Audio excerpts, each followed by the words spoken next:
Come now, come as you wish. Come, Holy Spirit, come now, come as you wish. For several Sundays now we will have continuation of this Sermon of the Mount of Jesus, and today we deal just with the very first line, this Beatitudes, the 8 of them which were presented to the disciples.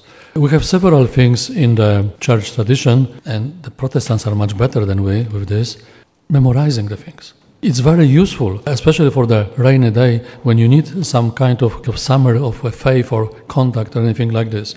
For example, Nicene Creed, Apostles' Creed, you have the articles of faith. Our Father, you have the way how Jesus wants us to pray, praising God, coming to our needs, interceding for others. Beatitudes, the moral conduct, how God expects us, His children, His followers, to behave.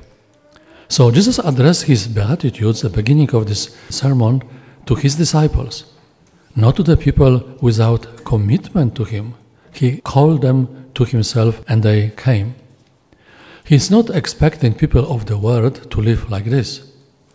The people who have committed themselves to Him are offered a new lifestyle. You want to belong to me, you want to be known as my disciple, as my follower. This what is the sign, this what is expected from you. That's so contrary to what is considered normal in the world. And as long as you see it, this is a good sign, because then you know when we allow to be drifted somehow by the world away from Jesus, and on the other side you will know the way of recovery. So Jesus' people will stand out like a city on a mountain. When Jesus was teaching and preaching, they had beautiful example at that time, because the Jerusalem temple was still standing on the hill, and the Holy of Holies, they had these big doors covered completely with gold, and it was so structured that in the evening and the sunset time, when the sun was hitting against these golden doors, the whole city was illuminated. I mean, they had a very perfect image of this, how God meant to be visible. Or, as Jesus was teaching, like a lamp on the lampstand. In many occasions in your daily struggle, the only thing which we can bring, which we can do, is to bring light of God, grace of God, to the darkness of the world. And sometimes that's all what you can do. But if you do it, you do not multiply darkness. You overcome darkness with the light of God. So the people of Jesus, they should be noticeable. There is no way to miss them. They are very different, and this was characteristic from the very beginning of Christianity. First of all, they didn't worship the idols. They didn't commit abortion. Abortion is not a new invention. It was already that time now. They would not kick out, leave little baby on the street. They would not divorce.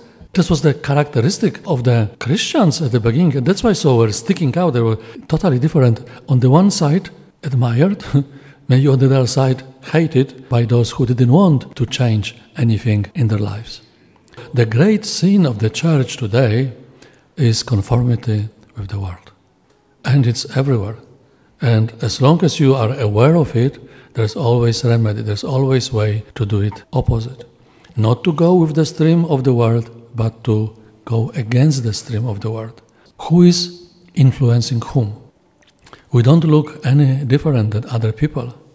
It seems like we have nothing to say to the world. Now, maybe we have nothing, but Jesus has something to say, and He is expecting us to present His teaching. I can prove you. It doesn't exist anything like Catholic vote in the country. Even if some are trying to stretch, if there would be, people wouldn't vote for abortion last election. So what is the message, what you have to do? There's nothing wrong if you go against the stream. And that's what Jesus somehow expects from us, going up the hill, as He said, and climbing and taking everyone of family and neighbors to God's side. So what are these ways, these Beatitudes, which Jesus is presenting to His followers, to you, to me, to know and to follow it? Blessed are the poor in spirit, for theirs is the kingdom of heaven. This looks like somebody made mistake on a printing. Who wants to be poor? I'm visiting sometimes dying people in the nursing home and total lack of respect of anything, and you have program on TV, who wants to be a millionaire? They should put them some prayerful program. Thank you to Matthew that he noted it, poor in spirit. He didn't advocate the total poverty.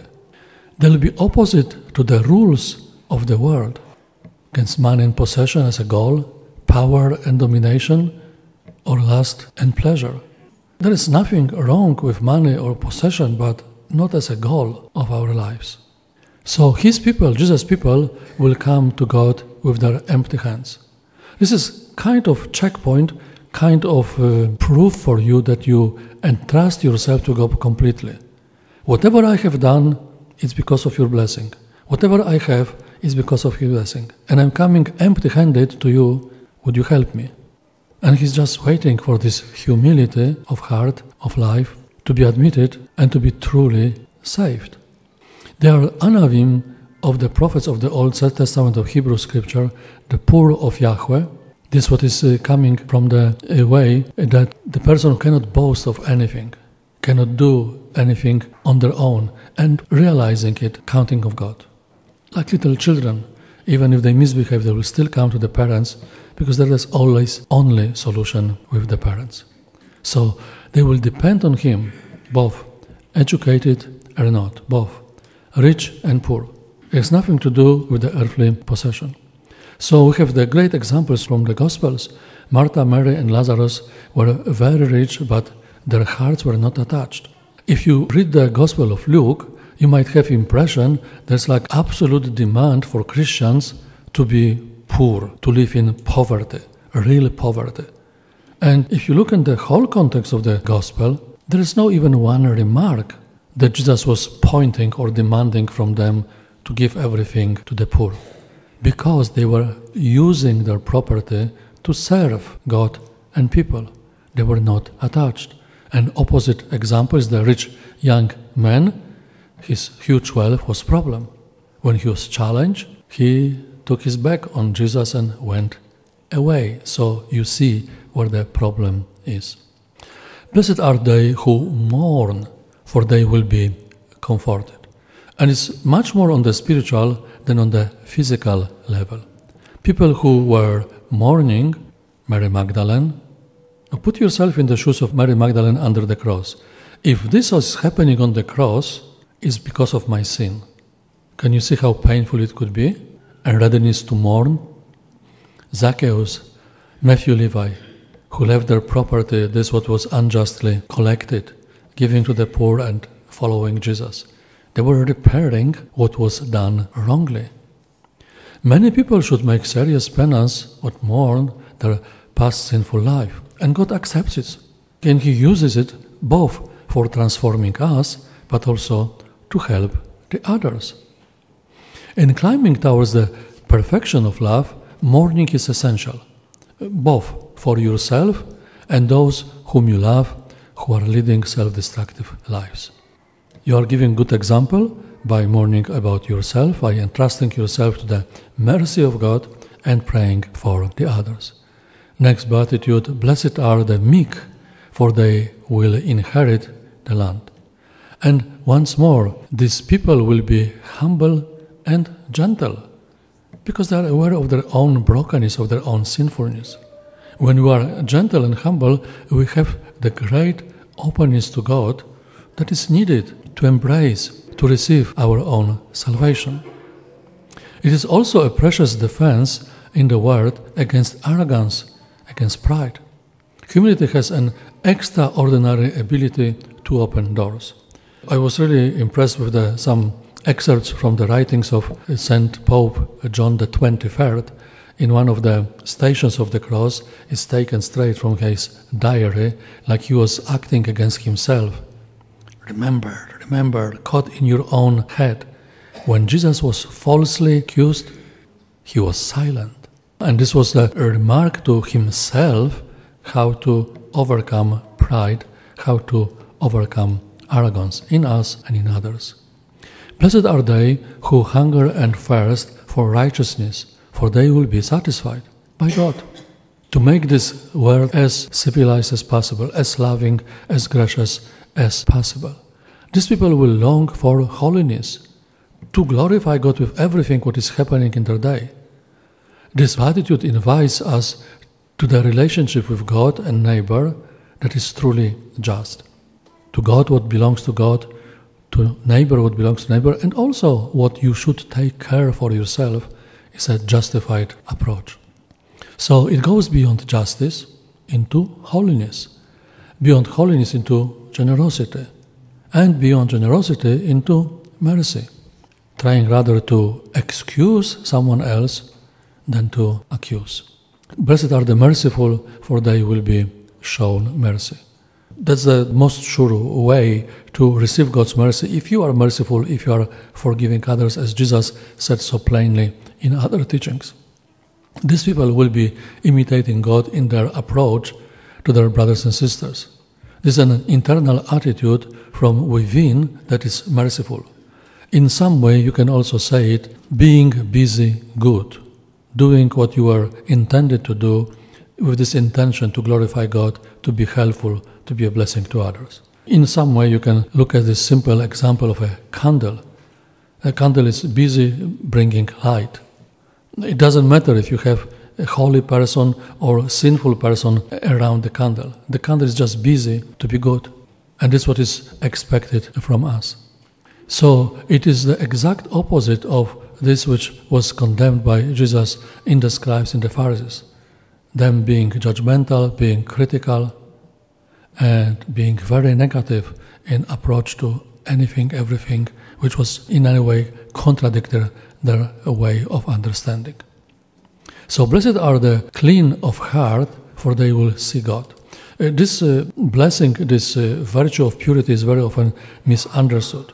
It's not something what we have, it's something what we are capable to be, having pure heart, but you have to acquire it, you have to receive it, you have to pray for it, you have to allow God throw out of the heart whatever does not belong to Him.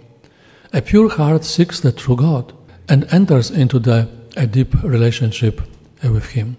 Purity of heart is like a pillar of fire, committed completely to God with a singleness of purpose, like fire meeting fire and melting somehow together. That's what is happening when the heart is pure, clings to the pure heart of Jesus. There is no contamination coming from a polluted earth in the person who is pure in heart. You can multiply your examples. A pure glass of water, a pure music, anything which is available, it has this kind of purity, this singleness of the purpose and presentation. So blessed are the peacemakers, for they will be called children of God. Once more, there's a very tricky trap in the word peacemakers. See, in this Beatitude, Jesus did not tell peace lovers. Can you see the difference? Peacemakers. Whatever it costs, whatever it needs any action, it's not just loving peace, but producing peace by taking your action. So they see the world from God's point of view. They see the struggle on earth from their exalted point of view, having some kind of experience of being close to God. And they are humble because they mourn for their own sinfulness. They empathize with the struggles of nations and individuals, trying to help them reach peace of heart. It came some already years ago to me when I seeing this careless behaving of young priests who are just after ordination. Of course, they say youth, there is another age. But looking, somehow with critical eye, I was talking to myself, or maybe better to Jesus, If I behave like them in that age, I'm sorry. Instead of criticizing others, make some kind of penance. So, blessed are they who are persecuted for the sake of righteousness, for there is the kingdom of heaven. That's somehow blessing. If you would be killed as a persecution, it's like straight to heaven from the teaching of Jesus. Jesus' disciples are truly involved with others on the earth, on the normal function, to the point of being persecuted or even killed for their faith. And we have very sacrificial Christians who do really a lot for the world and in some way showing the graciousness to God for all the blessings which we have received. So Beatitudes are like climbing mountains or climbing the stairs, whatever the image tells you better. Each one is slightly higher than one before. I think the image shows it better than the words. If you have this stairs, so the base, the bottom is, blessed are the poor in spirit, depending on God, dedicated to God. And then it follows, blessed are they who mourn, because you are aware of the failings. Blessed are the meek, because of knowing your sinfulness. It's like expecting the next step. Blessed are they who hunger and thirst. Blessed are the merciful, because you experience mercy, you are merciful to others. Blessed are the clean of heart. And then coming to the top, blessed are the peacemakers, and blessed are they who are persecuted. So starting like the foundation of the goodwill, dedicated to God, depending on Him, up to the point, hopefully will not be asked, to die for the sake of Jesus. See kind of gradation or expectation to grow. You don't have to have everything at once. In Matthew's Gospel, there is another extra beatitude which is not mentioned in Luke's Gospel. We hesitate even to mention it because it's so challenging. Blessed are you who, when they insult you and persecute you and utter every kind of evil against you falsely because of me. So, standing on your ground, being faithful to the teaching of God, even up to the point of taking insults and persecution. And the reward, rejoice and be glad, for your reward will be great in heaven. Thus they persecuted the prophets who were before you. I learned with age, you learned several things. I learned this, even if this kind of persecution, trouble, injustice is coming, don't panic. The first thing, don't add to the suffering, which is already innocent because you didn't deserve it. I just try to cope with grace and asking, what is the teaching? What are you trying to show me? So the question, the challenge is, can you read all this blessing and smile? I'm doing all of it? Or being somehow terrified, I'm failing? Carrying the cross of your persecution with joy? Just that you understand it correctly. It's impossible to suffer and to be joyful. It's possible to suffer and be at peace. But if you would be able to smile, dance, laugh, would it be suffering? St. Teresa of Lisieux, she was writing about this. Even the saints are falling the trap. You would like to offer everything to God, smiling and dancing. But would it be suffering that time? And she concluded it saying, readiness. Trust in God. Whatever He gave to you is a good intention. So Jesus asks us not to react in human terms or justice or revenge or even worse, discouragement. Discouragement is a huge blockage in the spiritual growth. And treat those who persecute you with the same dignity as others. It's not easy, but why should you treat them like this? Because they are making saints of you. This old joke from the convents, there are nuns who are holy and those who are helping them to become holy. Those who praise us don't make saints of us. Just that you understand correctly. We all need some appreciation. We need all some kind of praise, but the motivation shouldn't be because I would be praised. This is especially precious for young generation, okay? They are praised and I get up, try again, grow in all possible good directions. They might even make it harder for us, these praises, because self-satisfaction feeds pride. It's very challenging Sunday today, this teaching. So the Sermon on the Mount of Jesus is hidden Christology, teaching about the Christ.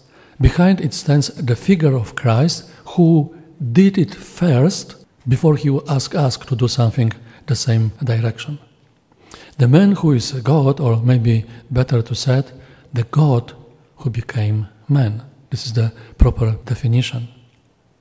And precisely because He is God, He descends, He empties Himself, He goes all the way down to death on the cross to show us what is the glory of our lives. And the saints who lived out this option have shown us the correct image of man and his happiness. There are plenty of them. One of the standard examples for us is straight from the Bible, St. Paul, the one who was persecutor of the church, killing Christians, throwing them into prison, and become one of the greatest evangelizers, going through the civilized world at that time, allowing to be beaten, allowing even to be stoned. Even the disciples thought they stoned him to death, being a shipwreck over day and night because he was going to preach. If God can change such killer into the fearless apostle, don't worry about yourself. There's less grace needed than with St. Paul. St. Francis was much closer, embracing the nature and glorifying God also with special attachment to the nature, very close to us. And Mother Teresa, the whole world stopped when she died. And she was absolutely poor, not only in spirit, but also in the real, literal meaning of the word. So the true morality of Christianity is love. Sacrificial love. This is what is a checkpoint. Admittedly runs counter the self-seeking. And the love which really satisfies is the love of God. Nothing else really satisfies our hearts. God's love coming through my heart to the others. That's what satisfies, that's what makes you fulfilled. It's an exodus out of oneself, and this is precisely the way in which man comes to himself. This is what Matthew Kelly is popularizing, the best version of yourself. Precisely when you are focused on God, when you are focused to be helpful to the others. So this is a real high road of life. This is the mark of the family of Jesus, the way of love. Wishing well, receiving the love of God, allowing this love of God passing through your heart to the others. And the second is choosing the will of God. The first of all, obviously, not to commit an mortal sin, but even if you are dealing just with venial sin or weaknesses, not to choose evil knowingly, knowing that is evil. The greatness of our calling is shown in this sermon of Jesus. Why Jesus is raising so high the bar? Because he knows us.